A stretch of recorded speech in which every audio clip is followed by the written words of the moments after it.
Hookup culture itu toxic bagi wanita.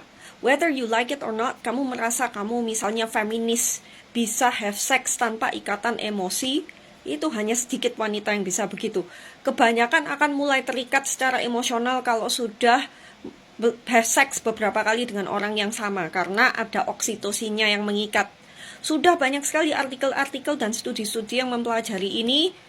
Google sendirilah. Karena kebanyakan wanita ingin hubungan jangka panjang dan komitmen. Data terbaru mengenai bagaimana wanita butuh koneksi emosional untuk seks itu ada di tab referensi tahun 2023 ya, paling baru. Itu sudah bawaan dari hormon, bawaan dari instingnya. Manusia tidak berevolusi secepat itu, Kak. Kita sama manusia 3000 tahun lalu itu masih kurang lebih sama.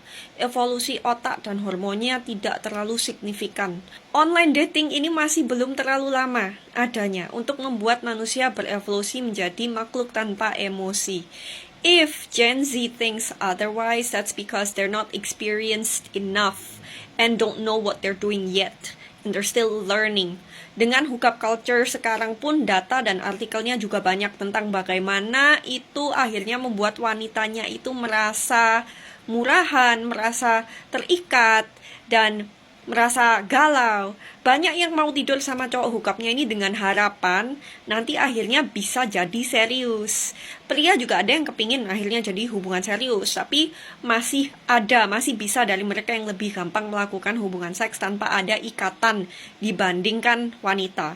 Akhirnya malah lebih banyak yang galau karena hookup culture.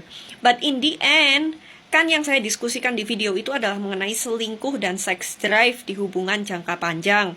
Bukan hookup culture, ini topiknya beda lagi. Ini topik dating kan, karena kalau Gen Z kebanyakan masih dating.